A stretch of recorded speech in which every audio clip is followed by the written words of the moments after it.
Ito nga mga kagutom, tayo ay nagutom na naman. At syempre, ano pa nga ba ang inaasahan? Tayo ay kakain ulit. So anong oras na nga pala tayo nagising at kaya tayo ay late na naman kumain. So dito nga ay nakaramdam tayo ng gutom. So ano pa nga ba ang gagawin? Tara na't kumain.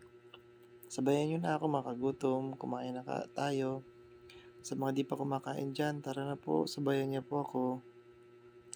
At ito pa nga pala yung ulam natin nung tanghali. So ito na nga ay may natira pa kaya yun, inulam natin ulit para hindi naman masayang. So yun nga yung nasa mangkok mga kagutom yung natirang kaldereta. Nilagyan na lang natin ng kanin para diretso na. Mapansin nyo mga kagutom na patingin tayo sa oras. Ito nga ay nasa 1:30 na. So, yun. 1:30 na ang madaling araw. Nakaramdam nga tayo ng gutom kaya tayo ay kumain. So, yan mga kagutom, sa mga di pa kumakain dyan ng ganitong oras, tara na. Kumain na tayo at sabayan niyo na ako. Dyan nga ay kumuha tayo ng sili mga kagutom sa rep. Kasi nakaramdam tayo ng pagkikrave sa sili. Yung siling pula. Dyan nga ay hinugasan mo natin yung sili. At ito na nga, ayun mga kagutom, mapansin nyo, nilagay ko sa ating kanin para at least may kunting kagat naman yung kain natin. So ayun na nga, first bite sa sili. May langaw pang dumapo. So ayun na mga kagutom. Masarap kumain kasi mga kagutom pag may sili tayong kasama sa pagkain. So ayan. Kumuha tayo ng balat ng karne. So ayan mga kagutom.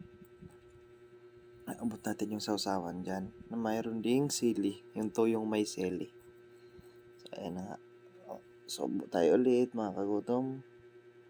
At sa mga hindi pa kumakain dyan, pwede nyo po akong sabayan. Kumuha na pa kayo ng pagkain nyo.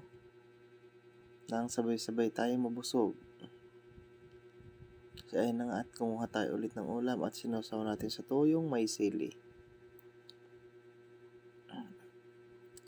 Tara na mga kagutom. Kain na. Ay mga kagutom.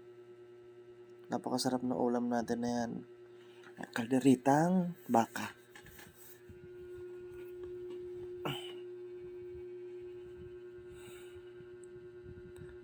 Sa lahat ng menu, yan talaga yung pinaka-paborito ko mga kagutom, yung kaldereta. Lalo na kung medyo maanghang, ang sarap. Kaya ano pa nga bang hinihintay nyo? Tara na, sabayan nyo na ako. At kapag ganitong may mga handaan mga kagutom, gusto ko yung kaldereta talaga. Kasi napakasarap niya. Malinamnam, malasa. Lalo na pag baka ang ginamit na karne. So yun na mga kagutom. Ano pa nga bang hinihintay nyo? Tara na at sabayan nyo na ako. Kainan na. Sa mga hindi pa kumakain dyan, huwag kayo magpapagutom. Kung may pagkain, kumain. Kung wala, ay di wala. Ganun lang ang buhay. Dapat lang masanay. Dahil wala rin mangyayari kung palaging makikibagay. So ayun na mga kagutom. Kumuha tayo ulit ng ulam sa barbecue. Shoutout nga pala sa kapatid ko at sa bayaw ko na nagbigay ng ulam sa amin. Sponsored by Rona Dacayo at Reynaldo Dacayo. So ayan, at uminom tayo ng tubig. Ayan na. Late night na kain. So, ayan lang mga kagutom. Hanggang sa muli, maraming salamat sa pagsubaybay at sa suporta. Lalo na sa mga bagong followers natin. Maraming salamat sa inyo sa patuloy na panonood nyo sa video ko. At kung umabot ka sa video na to, pasabi naman kung taga saan ka para malaman kung saan umabot ang video ito. Ayan nga mga kagutom, mga pansuk, anong oras na? Ayan o. Sa madaling araw na yun mga kagutom, talagang nagutom lang tayo at nag-crave tayo. Kaya ayun, napakain. Bye-bye!